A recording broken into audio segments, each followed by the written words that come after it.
war, without weapons, without warships, without jets and bombs and murder. How is India going to help with that?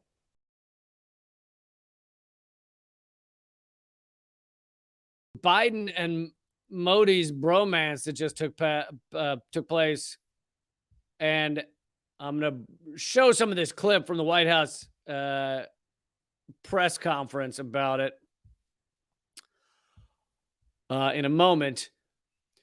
But U.S. woos India's far-right Prime Minister Modi to help wage a new Cold War on China. So what's behind this is that the U.S., obviously BRICS is getting more and more powerful. The U.S. dollar is losing power. There's a multipolar world growing, and the U.S. needs to try and pick that apart. So they're doing it. The U.S. government is doing it via proxy war in various places. They're not really succeeding, but they're trying to do it via proxy war. But they're also doing it via some diplomacy. I can't believe the U.S. ever used diplomacy, but by reaching out to some of the most far-right, most disgusting governments and saying, we want to be your friend again. We're sorry. All that shit before is water under the bridge.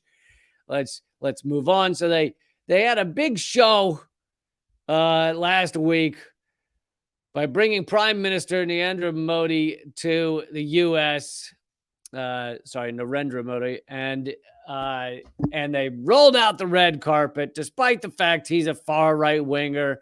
He has connections to fascist Hindu separatist groups. This is not a good guy, but the U.S. doesn't care, right? Doesn't matter as long as he's going to help us try and fight a new Cold War against China.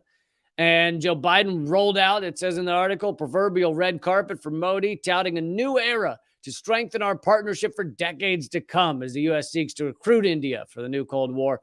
The two leaders released a joint statement implicitly criticizing China and Russia. Reuters made it clear that Washington wants Delhi to be a strategic counterweight to China, and that the two leaders signed deals on defense and commerce aimed at countering China's global influence. Because what's really threatening to this globe is China's influence, not the U.S. influence that has killed 6 million only in the global war on terror. 6 million have died just in the past 20 years. It doesn't even account for the other economic wars that have been killing so many around this globe, against Venezuela and so many others. But China's the real problem, right? So we need India, and so we act like we're this neoliberal state that cares about human rights and cares about this stuff, and we don't at all. But so they went into wooing Modi. They brought him here. They served him. They wined. They dined him. Who knows? Maybe they gave him a fly on the Epstein jet, because I assume Epstein doesn't need it anymore. So, they can use it for those kind of things. During the press conference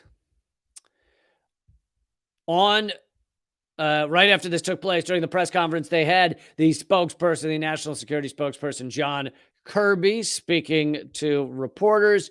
And this the question you're about to see tells you a few things. It tells you that the U.S. continues our new Cold War against China, and we act like it could pop off into hot war, which of course would be the destruction of all of us. So it's dumb to even pretend that's an option. But on top of that, this question that you're about to see shows how our mainstream media pushes for this shit.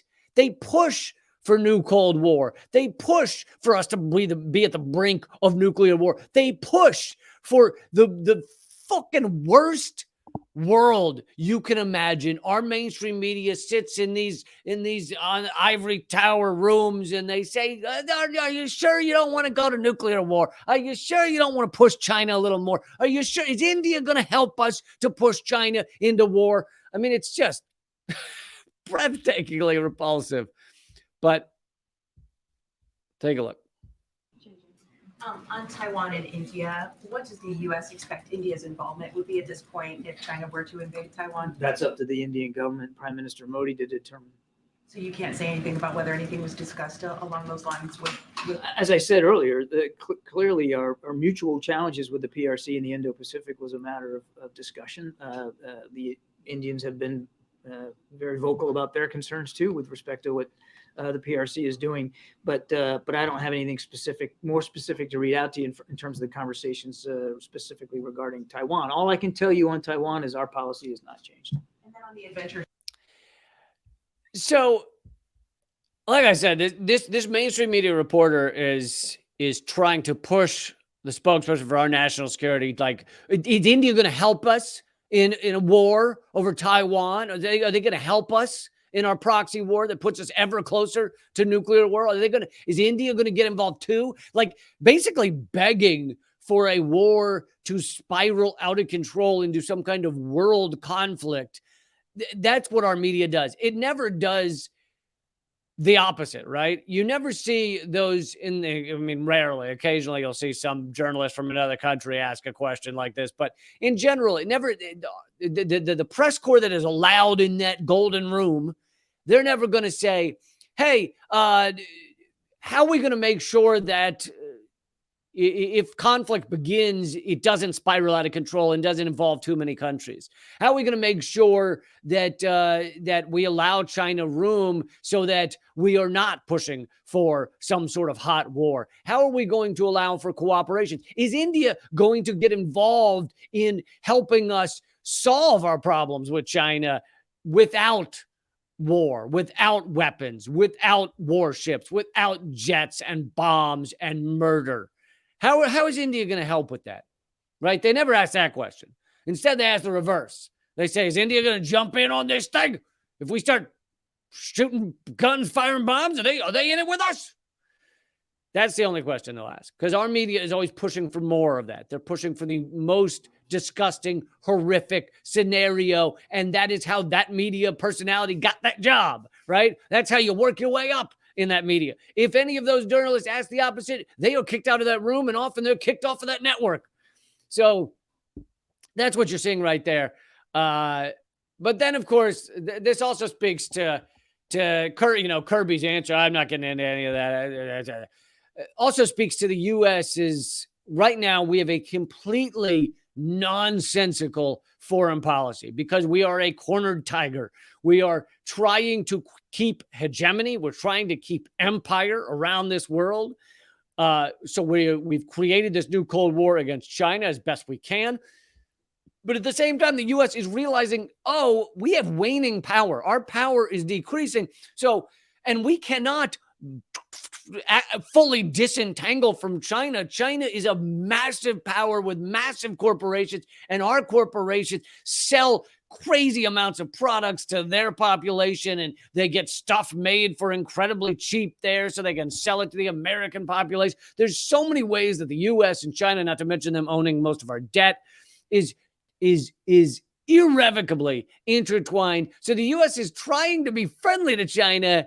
At the same time, we're trying to provoke proxy war over Taiwan and align with India against China and split Russia from being friendly with China.